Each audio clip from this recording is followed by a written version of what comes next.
This is why Karen and Irene have no electricity. A tree fell across the road.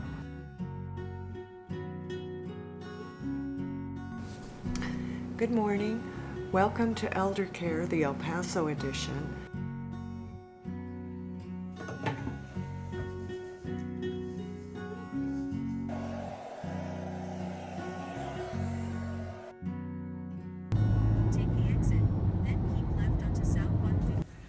I'm just popping in while I'm got a few minutes and wanted to say this has been one of the hardest videos for me to edit. A lot of it happened in March and we're still in May and I haven't posted it. So one thing I wanted to say is right before I went to El Paso, we lost power, had a snowstorm, and then right before I left, about a week before, it was a Sunday early morning, I was reading the paper on the couch with my legs crossed, and I went to stand up, not realizing one of my feet was sound asleep. I tripped over a stool and really sprained my ankle badly. I was able to rehab it enough to go on the trip and it healed really well, but what a start to the trip. Good morning. This is Elder Care, the El Paso edition. And I've been here a week and I haven't felt like picking up a camera just because my family is kind of struggling. Join me with a cup of coffee while I give you some thoughts before I start working this morning. I'm here relieving my sister, taking care of my mom. And you know, guys, I've been having to drink a lot of coffee because it's tough taking care of seniors, especially when there's a lot of guilt. So I was trying to think of a theme for this week, and I think it's going to be loss of control. And I'll start with my mother. My mother, since my dad died, and she was like 80 when that happened, took care of herself, and she was so self-sufficient.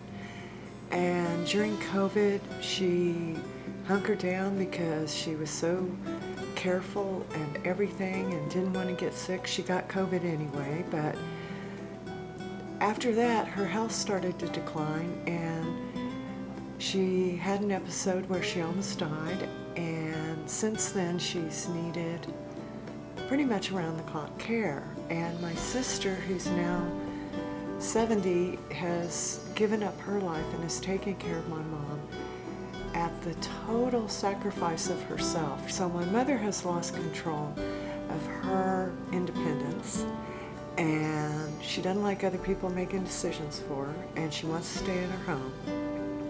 And my sister has made that possible, but now my sister's fallen apart. And you can call me selfish or whatever, but I don't want to move to El Paso to take care of my mom and my sister. It's something I don't want to give up. I'm getting older and I want to enjoy my health while I have it, and I feel guilty. My sister is frustrated, my mother's frustrated, I'm frustrated. One thing my sister said was she can't keep up with the housework, and then my mom has kind of a big house and it gets dusty just because of the environment in which they live in. It's dusty here. So in the morning when I get up, I have about 3 hours before I have to switch in to take care of mom gear. And I've noticed that there's certain things that even if we hire a cleaning crew, which is what we're going to start doing, we're going to hire cleaners, come in twice a month maybe, and do the cleaning, the big cleaning, is that they're not going to do windows and whatnot. So I'll put a picture up here of some kitchen windows that are to my right over here that had a lot of dust on the sill. There's a lot of doodads on the sill, so a cleaning company isn't going to clean that like that. And I washed the windows. I didn't take the shades down because they're really old. I think they're too brittle to take down. But I kind of cleaned those up, and I washed the windows on the inside and the outside, and washed the woodwork. Just a big deep spring cleaning. The only thing I have left to do is take the screens off on the outside and wash the outside. So it feels better in here because of that. And the other thing I did while my sister was still here is I cleaned one side of the cabinets really good. I do it every time I come, but I don't think she notices. But she said, wow, that really made a difference. Thank you, thank you. So I got the other side to do today and finished the windows on the outside. And while I was outside, I found a bunch of hornets' nests yesterday, so I got those eradicated. So, bottom line is, my loss of control is that I don't get to dictate the way this is going. I tried to at one time change the care situation and it got derailed. My mother didn't like it. My sister got mad at me for overstepping. So I've just lost control, and one thing I thought about the other day is I can't control it. But there are certain things I can control. I can control what I do in the 3 hours before my mom gets up and do some productive chores that my sister could not do. And I can let go of the worry about what's going to happen when something bad happens. And instead of worrying about it, just in the back of my mind know that probably that's going to happen. And then we'll have to have the situation make the decision rather than us make the decision about where my mother is. But I think it's too hard to take care of her in her house anymore. And I know she wants that, and I know she loves her house, but it's just a house. And the bottom line is she has to be safe. And when I come, there's certain things she likes to do, like we decorated for Easter. I took down the St. Patrick's Day decorations and we decorated for Easter.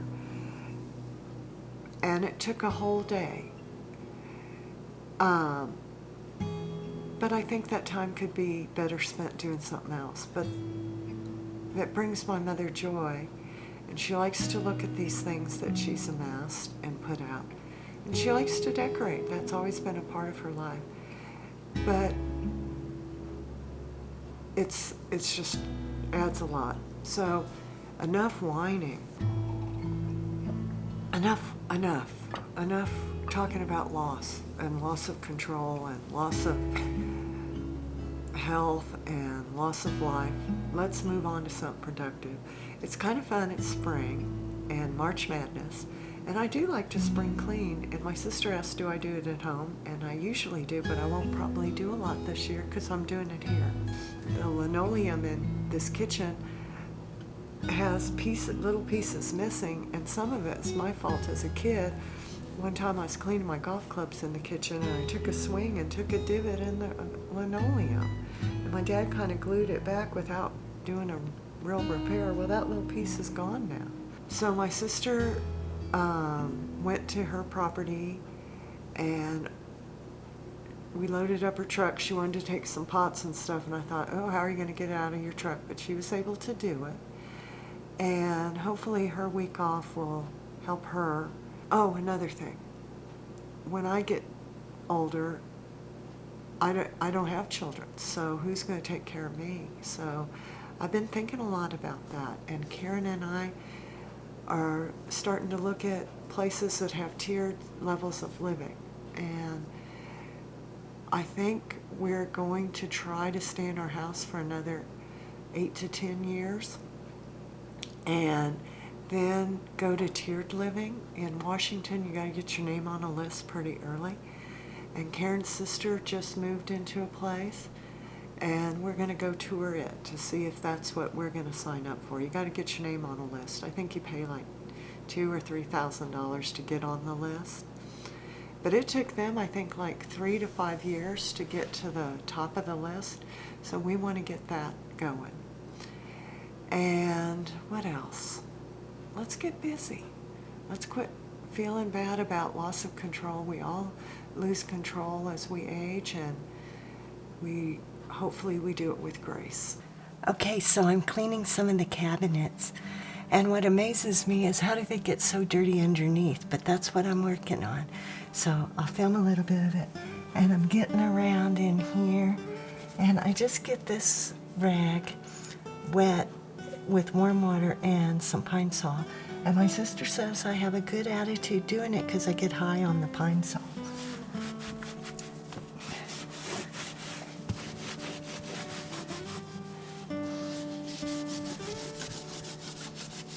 So it looks like egg or something got up in there, but I think it's just dirt over time. So I'll show you kind of, maybe if I can aim the camera this way.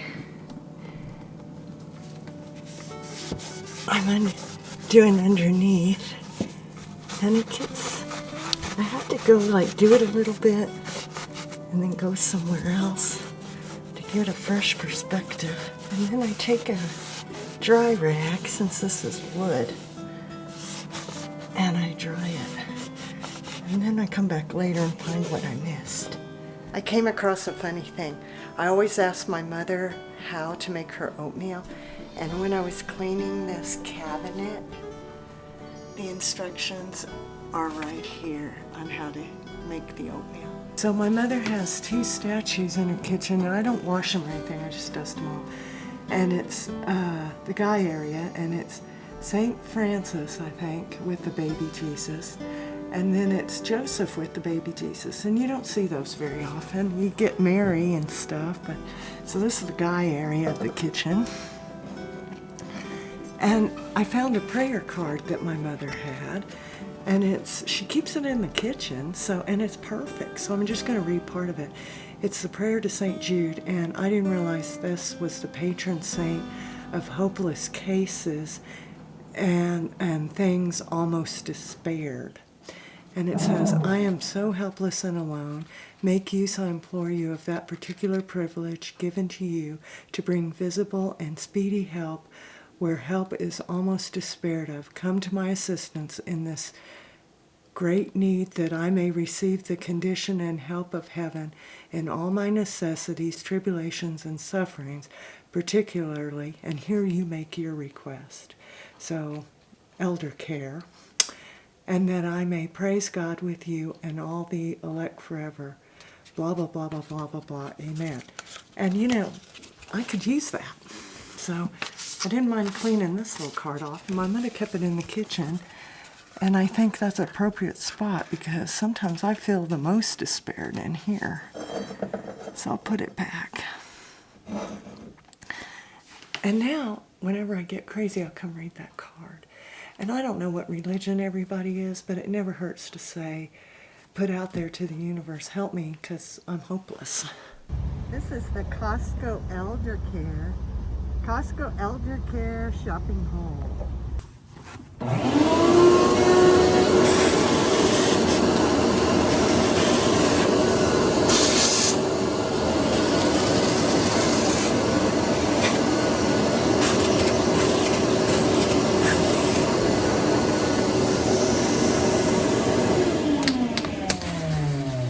I'm outside, doing little chores for my mom, and my mom has a beautiful tree, and I'll film it with my phone.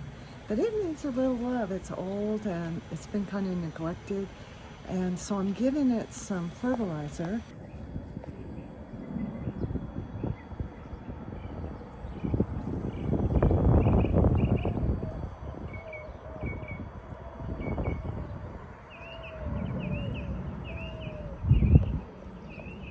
Well, we're winding down the trip. I have been a busy little girl trying to do a lot of like spring cleaning type of chores. And one thing my mom has always done, she has electric range, and she lines the oven, the stove cooktop trays with foil.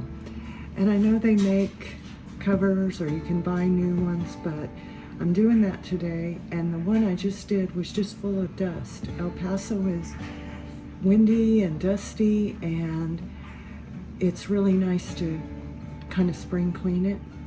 So I'm doing that, and I want you to know, as a kid I had to do this chore and I was terrible at it, but I've gotten better as an adult. And if you ever want to line these, you know, they're like this and they get dirty.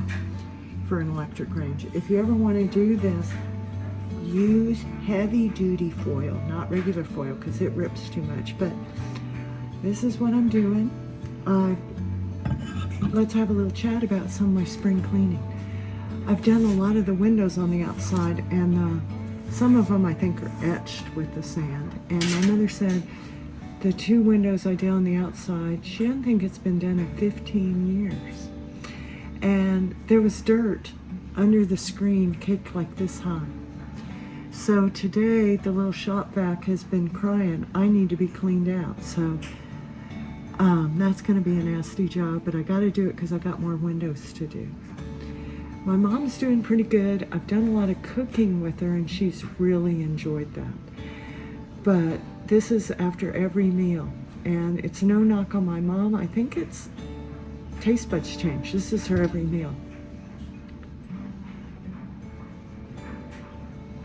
You know, this just isn't this isn't right, or I don't like it.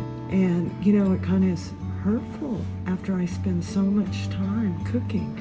And as little kids, we were taught not to say anything. And one time I was at a neighbor's for dinner because she was babysitting me, and she served green beans, and she said, Irene, how do you like them? And I said, I don't like them, they don't taste good.